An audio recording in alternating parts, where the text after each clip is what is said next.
Olá, meu querido aluno, seja muito bem-vindo à nossa aula de Direito Administrativo. O nosso assunto de agora são os contratos administrativos. Os contratos administrativos, assim como você conhece o conceito de contrato privado, contrato entre pessoas particulares, é um ajuste de vontades. E esse conceito, essa ideia de ajuste vem mesmo do direito privado. Então, a gente vai extrair o que interessa para a gente no direito privado e trazer os temperamentos do direito público para depois conceituar contrato administrativo. Então, contrato, de maneira geral, o contrato previsto no Código Civil, ele tem como uma premissa a união, a conjugação de pelo menos duas vontades. Então, quando você vai efetuar a compra de um automóvel, por exemplo, você celebra um contrato, ainda que verbal, para que promova a compra daquele automóvel. E isso vai depender do que você pactuar com o cara que está vendendo, vai se depender da fixação de um prazo, ou a fixação da forma de pagamento, a fixação da forma de tradição e tudo mais.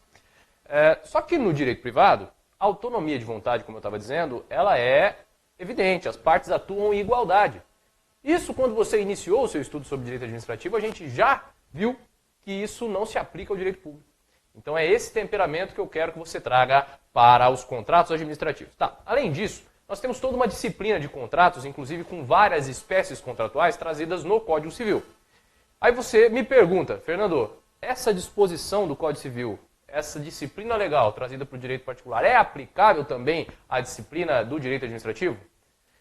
Eu digo depende, tá? Porque nós vamos ter um regramento próprio, tanto em âmbito constitucional como em âmbito legal, para os contratos administrativos e, subsidiariamente, de maneira supletiva, teremos a aplicação dessas regras de direito civil aos contratos administrativos, sim. Então, muito cuidado. Se aparecer para você uma questão nesse sentido, perguntando se as regras de direito civil, as normas previstas para os contratos em geral, são aplicáveis aos contratos administrativos, serão aplicáveis de maneira supletiva subsidiária. Não encontrando solução na lei específica, no regramento próprio, constitucional ou legal, aí nós vamos nos socorrer ao direito civil, ao Código Civil em relação aos contratos. Tá.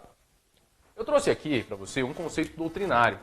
Conceito doutrinário de José dos Santos Carvalho Filho sobre o que é contrato administrativo. Nós partimos dessa ideia do direito privado para adequá-la ao direito público. Então tá, são conceituados por José dos Santos Carvalho Filho como ajuste, aqui ó, a conciliação das vontades, firmado entre a administração pública e um particular. Então nós temos aqui a figura da administração pública. Regulado basicamente pelo direito público e tendo por objeto uma atividade que de alguma forma traduza interesse público. Tá. Dentro desse conceito de José dos Santos Carvalho Filho, nós temos a conjugação de três fatores necessários para a conceituação de contrato administrativo. Três fatores porque nenhum deles sozinho é suficiente para definir contrato administrativo, somente a conjunção dos três. Primeiro, a presença da administração pública. Então, um critério subjetivo. A presença da administração pública é necessário para que se caracterize um contrato como sendo administrativo. No entanto, só por estar a administração pública em um dos polos da relação não configura um contrato administrativo necessariamente, como eu vou te falar daqui a pouco. Tá. Segunda situação. Regime jurídico de direito público. Regime jurídico de direito público, se aplicam todos os princípios de direito público, a supremacia do interesse público sobre o particular, indisponibilidade do interesse público. Só que só isso também não é suficiente para definir o contrato, mas é o principal ponto de definição. Tá? É a principal diferença entre o contrato de direito particular com o contrato de direito administrativo. Tendo por objeto uma atividade que de alguma forma traduza interesse público. E daí aqui é o critério objetivo, porque também, além dos outros dois, tem que estar perseguindo uma finalidade pública, uma finalidade de interesse público. Então aqui nós temos a conjugação de três critérios. Primeiro, critério subjetivo, a administração pública tem que estar em um dos polos. Segundo, nós temos a necessidade de um regime jurídico de direito público. E terceiro, nós temos o critério objetivo, que é a perseguição de uma finalidade pública. Por isso que eu trouxe esse conceito aqui, porque ele abarca essas três situações. Tranquilo? Então é isso. Isso é contrato administrativo. Contrato administrativo, portanto, é um acordo, um ajuste de vontades em que uma das partes que está fazendo parte desse contrato, desse ajuste, é a própria administração pública. Só que este contrato tem por objetivo uma finalidade pública, não é qualquer contrato.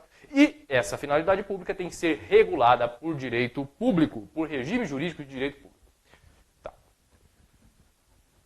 Falei que ia falar daqui a pouco, mas eu vou falar já. Tá aqui, ó, os contratos administrativos, que é o conceito que eu acabei de trazer, e os contratos da administração.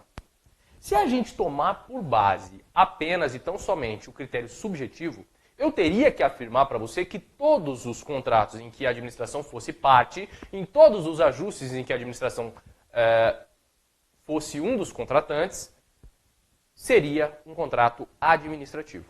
Isso seria a decorrência de dizer que o critério é subjetivo.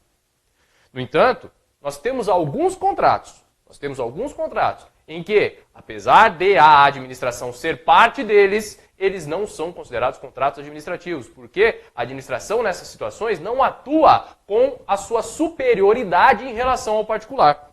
Lembra você do esqueminha do direito público em que nós temos sempre um esquema assim, verticalizado e não horizontalizado? Horizontalizado, relação entre particulares, todo mundo no mesmo nível, todo mundo de maneira igual. Direito público, nós temos uma relação verticalizada em que a administração pública assume um caráter de supremacia em relação ao particular, por uma razão muito simples. O interesse dela é mais importante que o interesse particular, porque ela representa todo o interesse da coletividade. Então aqui nós temos assim, nos contratos da administração, sempre que a administração for parte, é considerado um contrato da administração. Acontece que não são todos os contratos da administração que se caracterizam como contratos administrativos. Por quê? Porque contratos da administração é gênero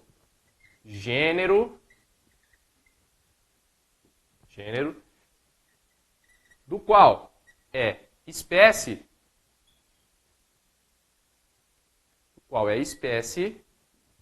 o contrato administrativo.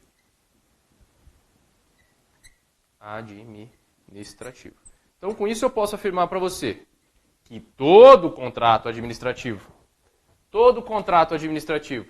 é um contrato da administração. Olha só, todo contrato administrativo é um contrato da administração, mas nem todo contrato da administração é um contrato administrativo. Fernando, me dá um exemplo de contrato da administração. Os contratos particulares privados, em que a administração pública é parte. Como, por exemplo, um contrato de locação. Esse é o exemplo clássico, tá? Contrato de locação. Então, a administração pública, ao alugar um prédio dela para um particular ou promovendo a locação de um imóvel para a instalação de uma repartição pública, de algo que seja de seu interesse, ela está atuando no mesmo plano que o particular.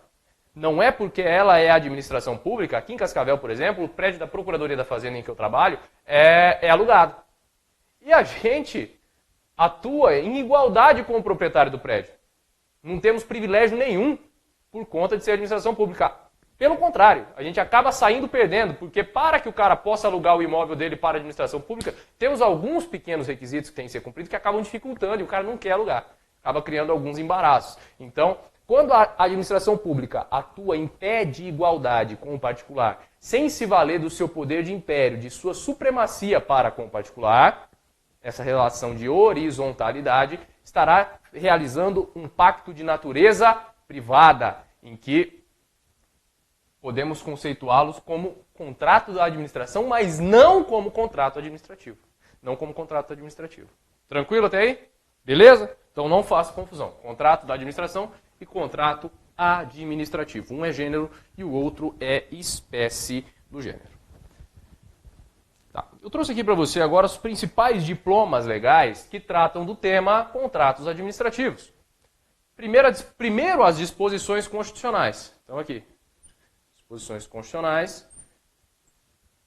O artigo 22, inciso 27 da Constituição Federal, ele diz o quê? Ele fala que a competência é privativa da União. Então nós temos aqui competência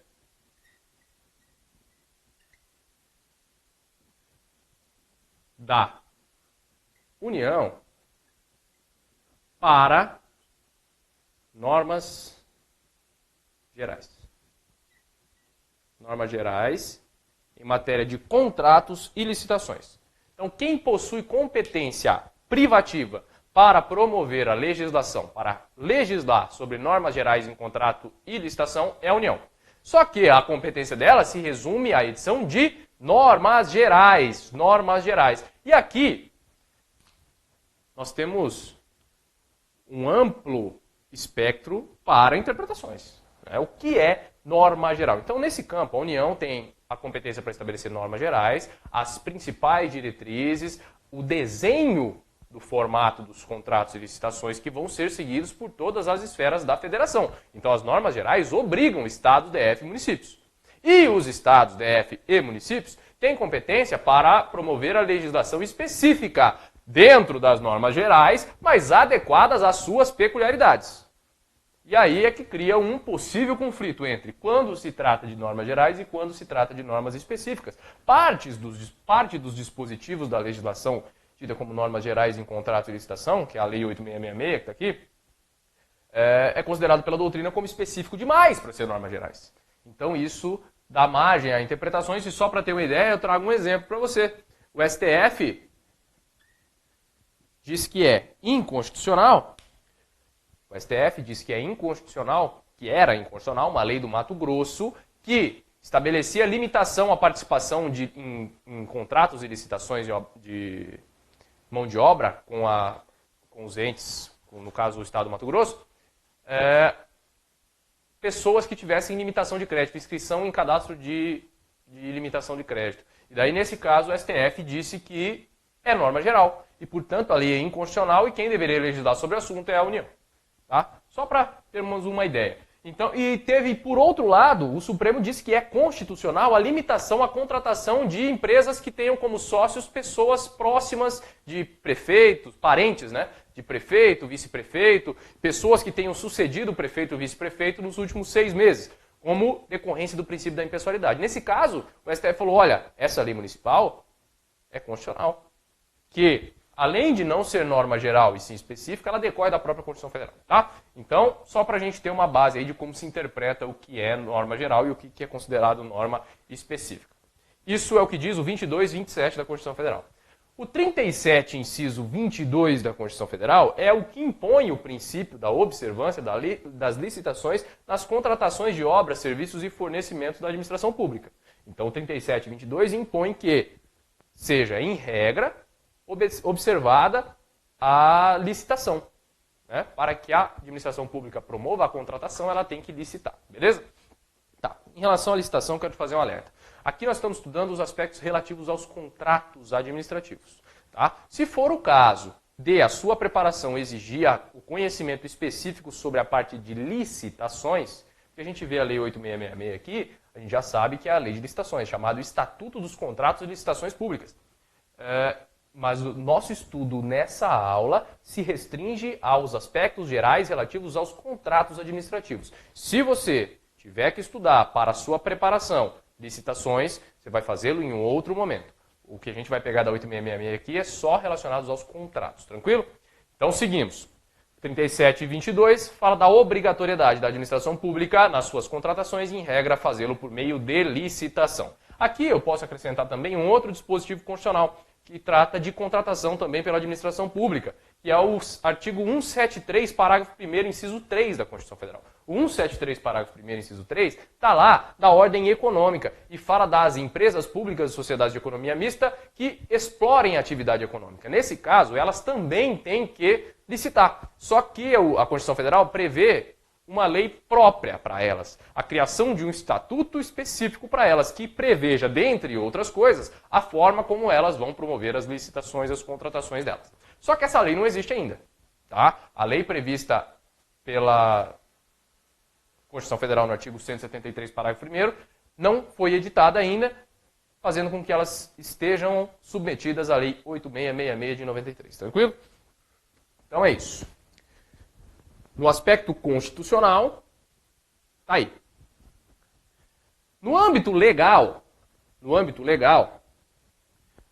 o principal diploma é essa aqui, ó.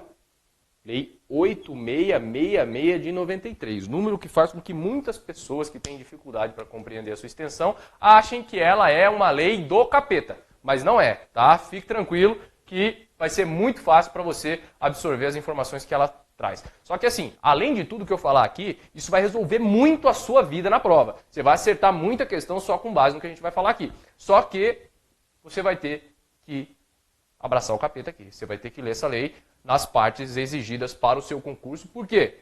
Porque eu estou falando, você vai compreender, quando você chegar no texto da lei vai ser de uma compreensão muito mais simples, muito mais fácil, mas e se o examinador te pedir a letra da lei, você pode se confundir. E eu não posso contar com isso, não posso deixar que isso ocorra. Então você tem que estar habituado com os termos que o legislador utiliza para que não venha a se confundir com uma coisa que você sabe, que você domina no Instituto. Tá? Então aqui nós temos o estatuto, chamado Estatuto dos Contratos e Licitações Públicas, Lei 8666 de 93 e suas alterações posteriores. A Lei 12232 traz disciplina específica em relação aos serviços de publicidade. Então, se a contratação pública for relacionada aos serviços de publicidade, vai ter disciplina própria. A Lei 12.232 de 2010. E a Lei 12, isso aqui só exemplificando, tá? O principal diploma é esse, que traz as normas gerais determinadas pelo 22 e 27 da Constituição Federal. E a Lei 12.462, ela institui o chamado RDC, Regime Diferenciado de Contratações. Essa lei é que estabeleceu a forma simplificada, ela é decorrente de uma conversão de uma MP, estabeleceu uma forma diferente, uma forma simplificada para as contratações relativas à Copa das Confederações, que ocorreu em 2003, relativa à Copa do Mundo FIFA 2014, relativa às Olimpíadas do Rio de 2016 e algumas obras de infraestrutura e reforma de alguns aeroportos. Tá? Então, para esses casos, a Lei 12.462 estabeleceu hipóteses específicas e um pouco mais facilitadas para a contratação de serviços e obras públicas. Beleza? Então, essa é a disciplina, é isso que vai reger tudo que nós temos que estudar aqui. Agora, vamos para os contratos propriamente ditos. Né? Quando que a administração celebra contrato, além do de locação que eu falei? Quando ela normalmente quer comprar alguma coisa, quando ela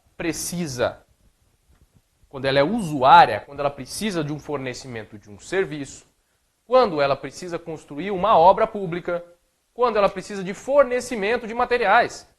Para uma repartição pública funcionar, além de um prédio adequado, além de pessoal devidamente devidamente investido na função pública por meio de concurso público como regra, tem que ter material. O cara tem que ter papel para imprimir, o cara tem que ter papel higiênico no banheiro, o cara tem que ter tudo para uma administração pública, não, para uma repartição pública funcionar adequadamente. Para o fornecimento desses materiais, por exemplo, a gente precisa de um contrato. Um contrato entre a administração pública de um lado e um particular que lhe fornece esses materiais de outro lado. Isso é um exemplo de como a administração pública faz o uso desses contratos.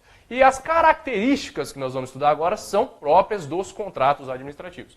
Primeira situação, primeiro aspecto relativo ao contrato administrativo que nós vamos ver são os sujeitos do contrato. Os sujeitos do contrato, como o próprio conceito que a gente viu no primeiro quadro, tem que ter necessariamente a administração pública como um dos contratantes. Tá, isso você já sabe. Quem que fala isso expressamente é o artigo 1º da 8666. E o artigo 1º da 8666 adotou um sentido amplo de administração pública, englobando a administração pública direta, a administração pública indireta e empresas controladas pelos entes federativos, União, Estados, DF e municípios. Então aqui nós temos a administração pública direta com os seus 4 componentes, União, Estados, DF e municípios.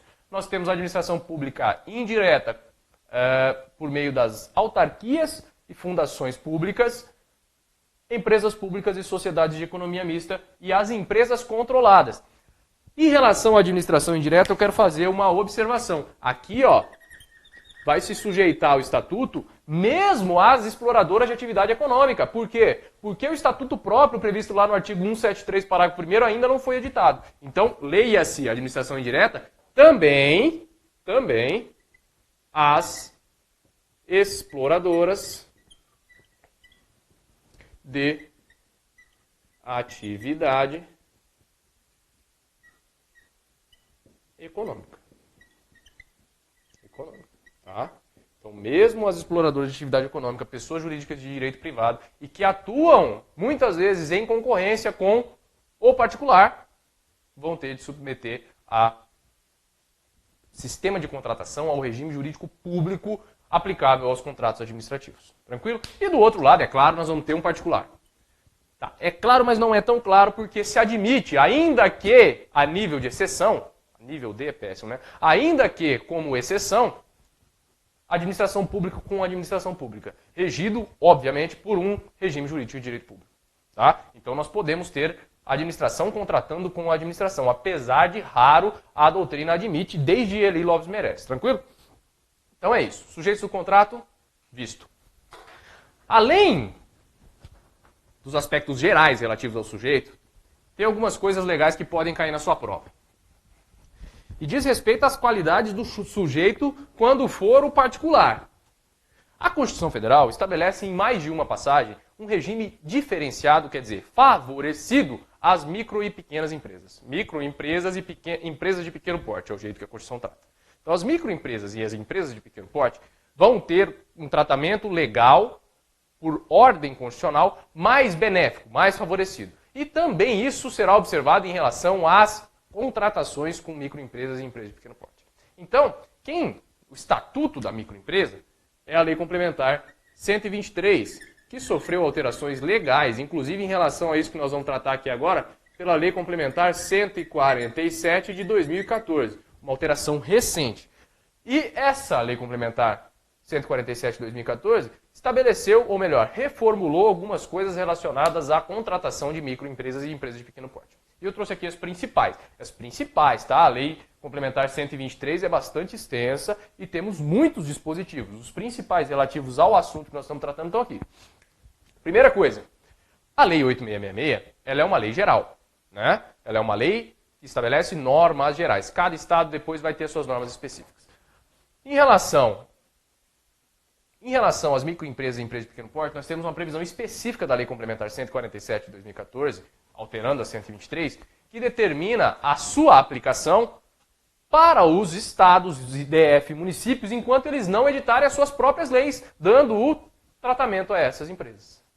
Tá? Suas próprias leis tratando de contratos administrativos, melhorando o tratamento das microempresas e empresas de pequeno porte. Então isso aqui tem aplicação em regra nacional, regra federal, estadual, distrital e municipal. Por quê? Porque enquanto não sobrevier essa legislação, a própria lei fala que ela vai ser aplicável a todo mundo. Se o Estado, se o município, se o DF tem a sua própria legislação, aí não precisa aplicar mais essa lei. Tranquilo? Então a primeira disposição é essa, está aqui, letra A. Aplicação aos demais entes, enquanto não sobrevier a legislação própria. B. Nas contratações de até R$80 mil, apenas a licitação será realizada apenas entre microempresas e empresas de pequeno porte. Beleza? Então a regra, contratações de até R$80 mil, apenas participarão da licitação as microempresas e empresas de pequeno porte. Terceira situação, para aquisição de bens divisíveis, aqueles que podem ser partilhados sem atrapalhar a sua essência, sem desconstituí-los, sem torná-los inválido, uma cota de até 25% será reservada para as microempresas e empresas de pequeno porte. Beleza? Então 25% na aquisição de bens divisíveis será reservado para microempresas e empresas de pequeno porte. D. Possibilidade de exigência de subcontratação de microempresas e empresas de pequeno porte. Tá, detalhe aqui é o seguinte, ó, essas duas situações aqui, letra B e letra C, é de observância obrigatória. Sempre que a contratação for limitada a R$80 mil, sempre vai ter que ser só com microempresa, salvo se não existir 3 microempresas e empresas de pequeno porte na região da esfera que está fazendo a licitação, que está fazendo a contratação. Se tiver, tem que observar. Letra C. Também, sempre que for relacionado à adquisição de bens divisíveis, tem que reservar a cota. Se não, estará ilegal e é nulo. A letra D não. A letra D ele fala, ó, possibilidade. Isso aqui é facultativo, tá? Facultativo. A administração pública pode exigir das pessoas que vierem a vencer a licitação, de quem for prestar o serviço, que promova a subcontratação de microempresas e empresas de pequeno porte. Então, quem ganha não precisa ser, mas a administração pública pode prever no instrumento convocatório uma exigência de que subcontrate parte do serviço para microempresas e empresas de pequeno porte. E a regularidade fiscal dessas empresas, que é o seguinte, para participar de licitação, o cara tem que estar com tudo em dia, tem que estar com certidão negativa ou positiva, com efeito negativo de tudo. No caso das microempresas e empresas de pequeno porte, ela também tem que estar em dia com tudo, mas ela só precisa comprovar no momento da assinatura do contrato e não da participação da licitação. Isso é interessante, de vez em quando cai, tá? Então fique esperto. Características dos contratos administrativos.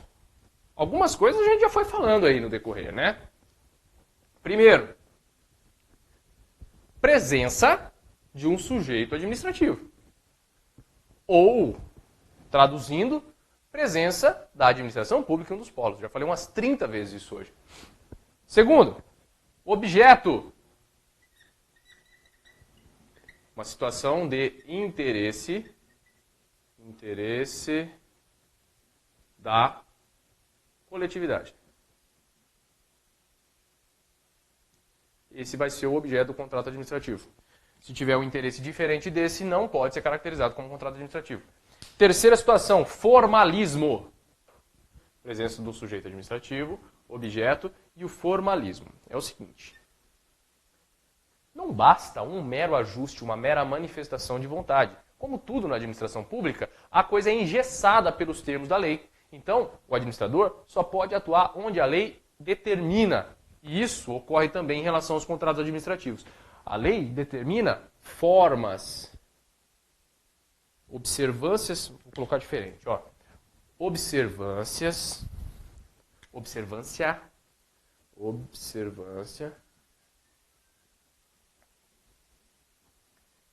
de requisitos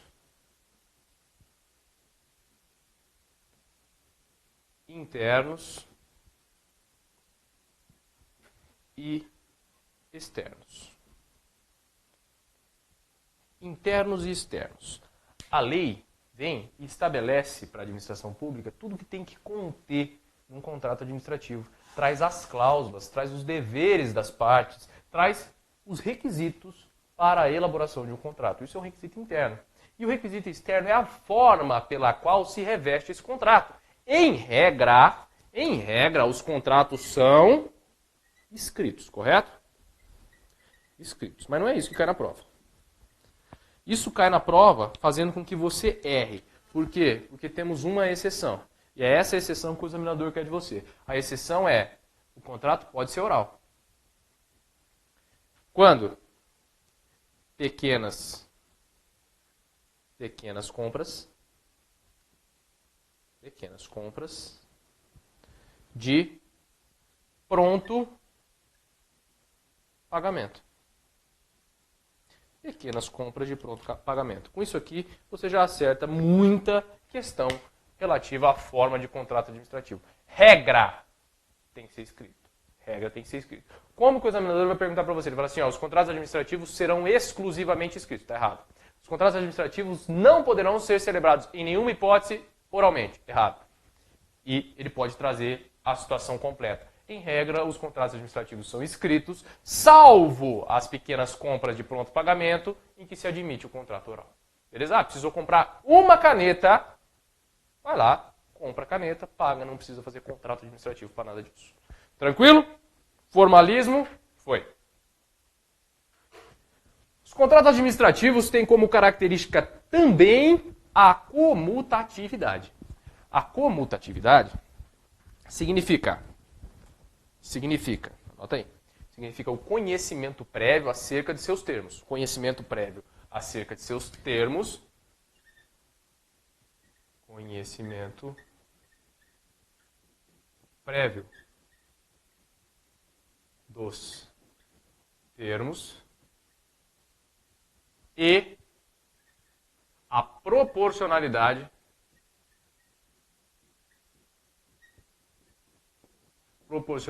das prestações.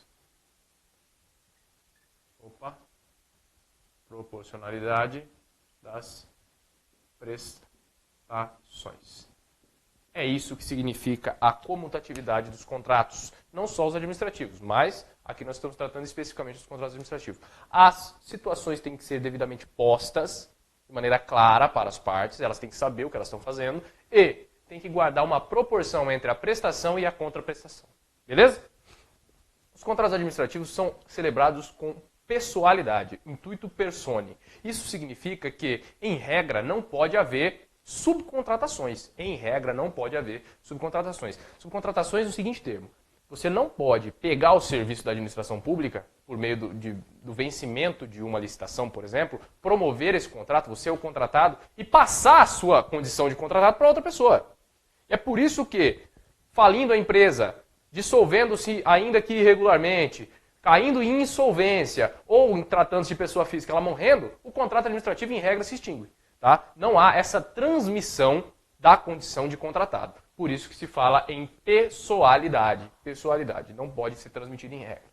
E a última característica que nós vamos ver agora é a posição preponderante da administração pública, como decorrente do regime jurídico de direito público. Trata-se da supremacia do interesse público sobre o interesse particular. Da posição preponderante da administração pública, nós temos de plano a verificação de um aparente desequilíbrio entre as partes. Então, a administração pública prepondera sobre o particular e, por isso, a própria legislação já estabelece em favor dela cláusulas chamadas de cláusulas exorbitantes. Cláusulas exorbitantes que você vai estudar num outro momento. Tranquilo? Então é isso aí. Por hora, esse foi o nosso papo sobre contratos administrativos. A gente fica por aqui. Um grande abraço para você e até a próxima.